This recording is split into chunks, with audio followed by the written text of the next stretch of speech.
The moment Elvis Presley walked off the stage that night became one of music history's most unforgettable moments. Spotlights cutting through darkness.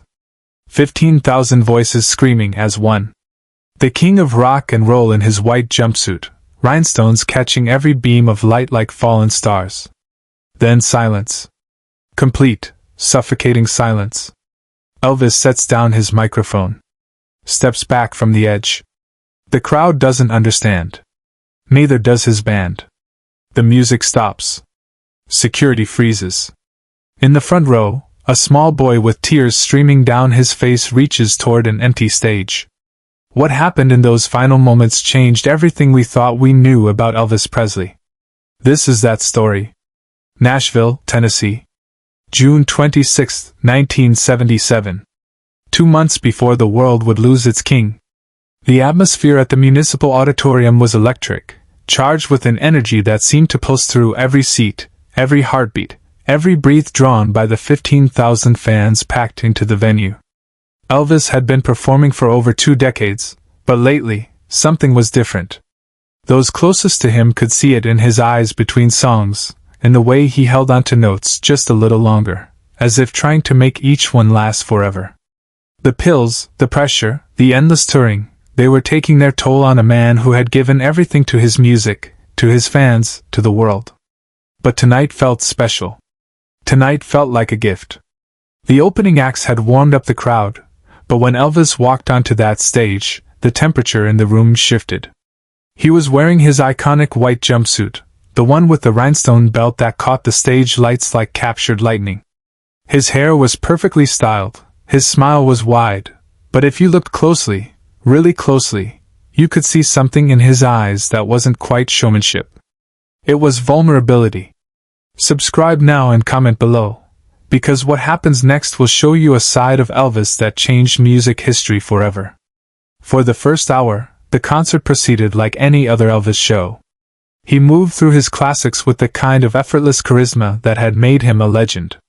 Can't Help Falling in Love, Hound Dog, Jailhouse Rock, each song delivered with the passion and power that only Elvis Presley could bring to a stage. But in the front row, something was happening that would soon capture the king's attention completely. 8-year-old Michael Harrison sat with his grandmother, wearing his best Sunday clothes and clutching a small, worn teddy bear.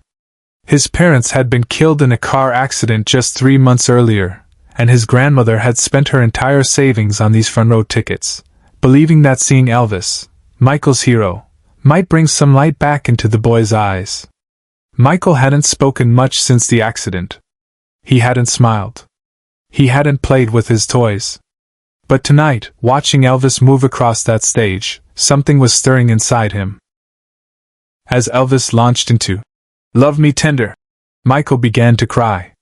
Not the harsh sobs of grief that had become so familiar, but gentle tears of something that looked almost like hope.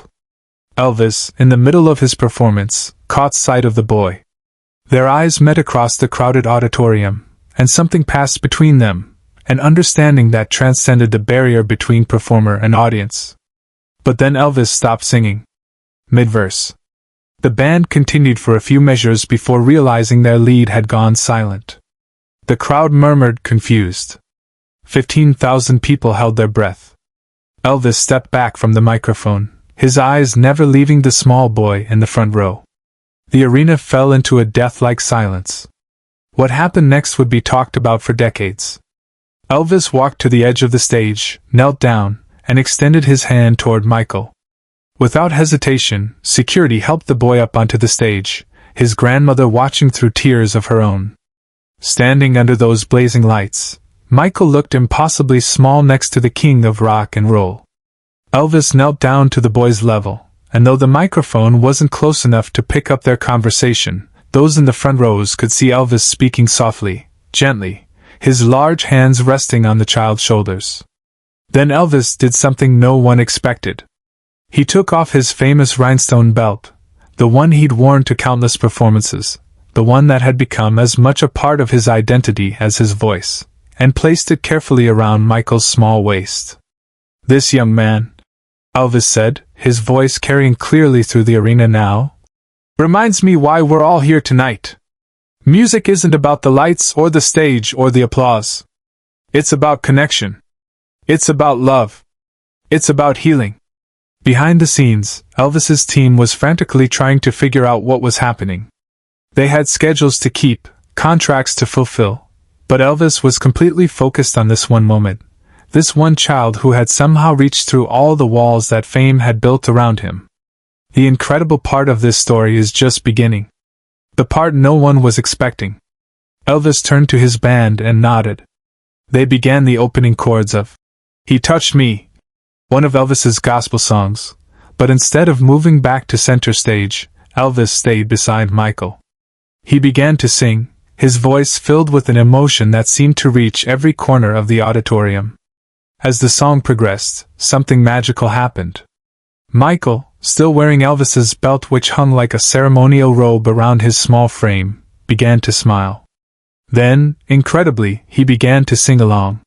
His voice was small and barely audible, but Elvis heard it. The band heard it. And slowly, impossibly, the entire audience heard it too. The moment was being captured on film by Elvis's personal photographer, but even the cameras seemed inadequate to contain what was happening. This wasn't just a concert anymore. This was something sacred. As the song reached its climax, Elvis lifted Michael up, and together they faced the audience. 15,000 people were on their feet, many of them crying, all of them witnessing something that would change how they thought about music, about celebrity, about the power of human connection. When the song ended, Elvis set Michael down gently and handed him his own microphone. "Tell them your name, son," Elvis said softly. "Michael," the boy whispered, his voice carrying through the massive sound system. "Michael Harrison." "Well, Michael Harrison," Elvis said, his arm around the boy's shoulders. "You've just reminded all of us what music is really about. Thank you for that gift." The crowd erupted in applause that seemed to go on forever. But Elvis wasn't finished. He walked over to his guitar player and took the acoustic guitar, then returned to Michael's side. "Do you know any songs, Michael?" The boy nodded shyly and whispered something in Elvis's ear. Elvis smiled, a genuine, radiant smile that those who were there said was the brightest they'd ever seen on his face.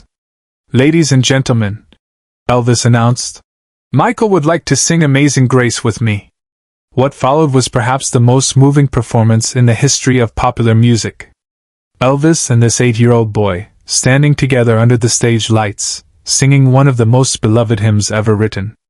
Michael's voice, clear and pure, blended with Elvis's rich baritone in a harmony that seemed to touch something divine.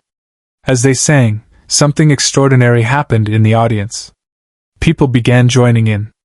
First a few voices, then dozens, then hundreds, until the entire auditorium was singing together. Security guards were crying.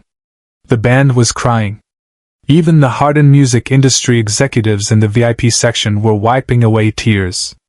The performance lasted nearly 10 minutes, but for those who were there, it felt like both an eternity and an instant. When it ended, the silence was complete and reverent. Elvis knelt down beside Michael one more time.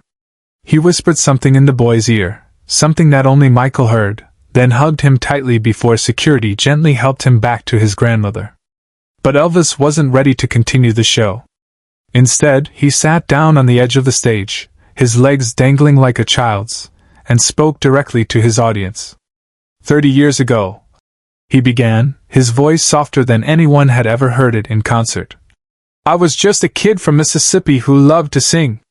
I never imagined that music could take me around the world, could touch so many lives, could bring me to moments like this one."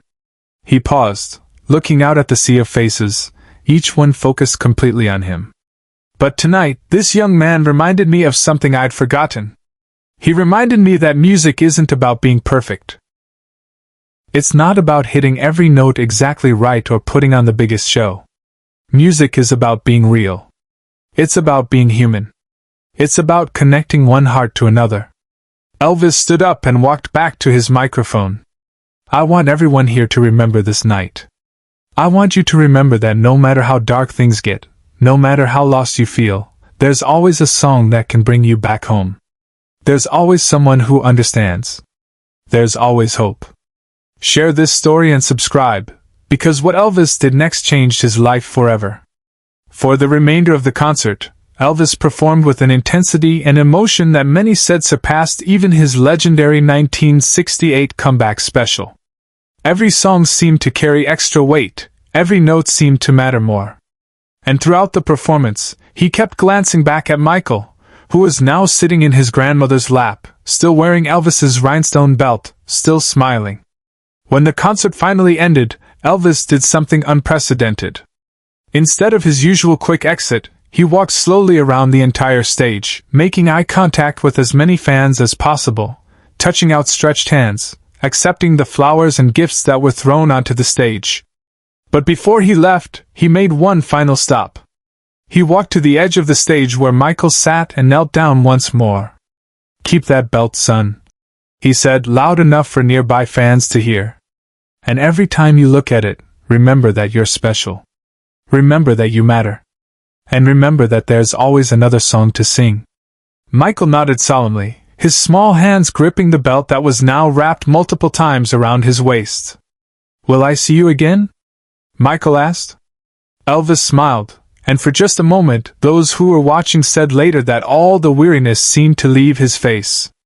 "Every time you sing, son. Every time you sing." That night changed Elvis Presley. In the final 2 months of his life, he spoke frequently about that concert, about Michael, about the reminder he'd received about what music really meant. He began planning a series of smaller, more intimate concerts where he could connect with his audience the way he had that night. Those plans were never realized. Elvis passed away on August 16, 1977, less than 2 months after that magical night in Nashville. But the story doesn't end there. Michael Harrison kept that rhinestone belt for the rest of his life. He went on to become a music teacher, inspiring thousands of children to find their own voices. In every classroom where he taught, prominently displayed behind his desk, was Elvis's belt in a glass case with a simple plaque that read, "Music is about connection." When Michael died in 2019, his own children donated the belt to the Country Music Hall of Fame, where it now sits in a special exhibit dedicated to the power of music to heal and connect. The exhibit is called, "The Belt, When the King Found His Heart." But perhaps more importantly, that night in Nashville spawned a tradition. Musicians around the world began incorporating similar moments into their concerts, spontaneous connections with audience members, especially children, that transformed performances from entertainment into experiences of genuine human connection. The recording of that night's performance, especially the duet of "Amazing Grace," became one of the most bootlegged and shared pieces of music in history. It was never officially released, but copies passed from fan to fan, carrying with them the story of a broken little boy who reminded the king of rock and roll why he started singing in the first place. Elvis once said, "The image is one thing and the human being is another. It's very hard to live up to an image." But on that night in Nashville, the image and the human being became one. The king of rock and roll became simply Elvis, a man who understood pain, who recognized healing, and who used his gift to build a bridge between his heart and the heart of a child who needed hope. Subscribe and share this story because it's a reminder that true greatness isn't measured in album sales or sold-out stadiums.